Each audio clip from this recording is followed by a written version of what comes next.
Welcome to The Explainer. You know, we're in this new world of IT where speed is everything. But there's a catch, right? The faster we build and deploy, the faster we can, well, break things. So today, we're going to look at how you can have both speed and security in your automated world. Okay, let's dive right in. This question right here, it gets to the very heart of the problem. These amazing tools we have give us incredible power and scale, but they also act like a giant magnifying glass for our mistakes. A single bad line in a script can spread like wildfire, turning your biggest strength into a massive headache in like minutes. And just think about the sheer complexity we're all dealing with. You've got VMs spinning up in AWS or Azure, you've got your own physical servers humming away in a data center, and then you have all these devices out on the edge. Trying to manage all of that by hand? Clicking through UIs? No way! It's not just slow, it's basically impossible to do it right. So, to wrestle this beast of complexity to the ground, the industry came up with a pretty revolutionary idea. What if we stopped treating our infrastructure like a bunch of physical boxes and started treating it, well, like software? And this is that core idea, infrastructure as code, or IAC. Instead of a sysadmin manually setting up a server, you write a script that defines exactly how that server should look. What OS, what packages, what network settings, all of it. This means your setups are repeatable, they're consistent, and you can track changes over time, just like you would with any application code. Now, within this world of IAC, there are kind of two big schools of thought. You've got your agent-based tools, where a little piece of software, an agent, lives on every single machine. It constantly checks in with the central server asking, am I configured correctly? On the other hand, you have agentless tools, which just reach out from a central controller and push changes down to the machines, usually over something simple like SSH. And here's a great visual of that agent-based model using Chef. A developer writes a recipe, which is just code defining a policy, and sends it to the central Chef server. That server then becomes the single source of truth. It distributes that recipe to all the different nodes, and the little agent living on each one makes sure the machine's state matches what the code says it should be. It's like having a little guardian on every server. Okay, so we're automating, we're fast, we're consistent. Everything's great, problem solved, right? Well, not quite. Like we said at the beginning, this speed and scale create a brand new and pretty high-stakes challenge. And this is the dark side of automation. That same pipeline that lets you push a new feature to 10,000 servers in 10 minutes, it can also push a critical security flaw just as fast. A password accidentally left in a config file, a firewall port opened by mistake, that tiny error gets copied everywhere, instantly creating a huge vulnerability. If you think about the old way we did things, security was always the last stop. You'd build the thing, test the features, and then, right at the end, you'd throw it over the wall to the security team. They were the final gatekeepers, which, as you can imagine, created a massive bottleneck. If they found a problem, everything had to go all the way back to the start. Super slow.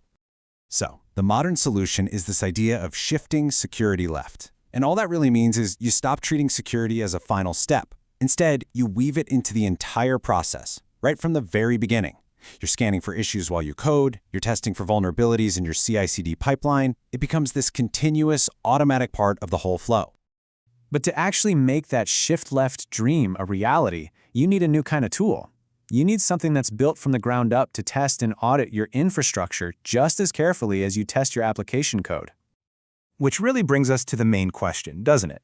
We all know what a unit test looks like for an app, but what does a unit test for a server even look like? How do you write a piece of code that can ask, hey server, is port 22 open to the world? Or, do you have the right version of this critical library installed? And this is exactly where a tool like Chef Inspect comes into play. It's an open source framework that lets you write those tests. You just define what good looks like in a really simple, easy to read code format. Then, Inspect connects to your servers, and this is key, it's agentless, so you don't need to install anything, and it tells you if the reality on the server matches the ideal state you defined in your code. So what does this actually look like in the real world? Let's walk through a scenario. And what's really cool is that this approach works even if you're not using Chef for your automation. You could be using Ansible or Puppet or something else entirely. So let's take a real-world example. A lot of you probably remember the Poodle vulnerability. It was a nasty flaw in an old encryption protocol, SSL v3. The fix was simple, just disable it. But when you have thousands of web servers, how do you do that fast? And even more importantly, how do you prove that you've done it everywhere? Okay, step 1.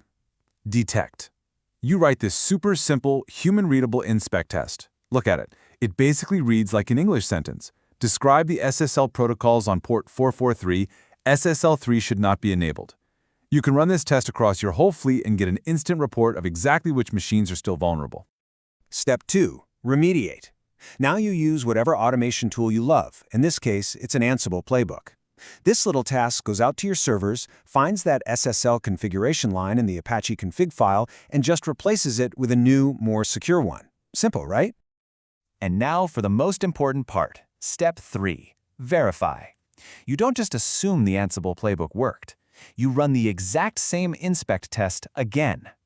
When this test passes, you've closed the loop. You have actual code-based proof that the vulnerability is gone and your systems are back in a compliant state.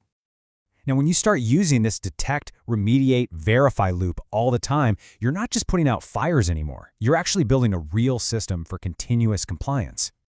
And that is the real game changer. Your security policies aren't just sitting in a Word document somewhere anymore. They're actual executable code. Audits stop being this painful manual thing you do once a year. They become an automated, continuous process that gives you a live, up-to-the-minute view of your security posture.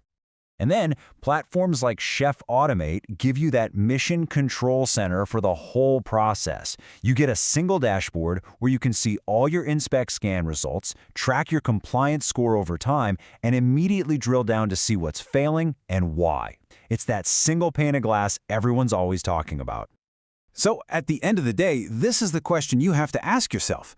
Is your infrastructure just automated, or is it verifiably secure? Because in today's world, it's not enough to just move fast. You have to be able to prove you're moving safely. And that's the difference between just going fast and actually going forward with confidence. Thanks for joining me.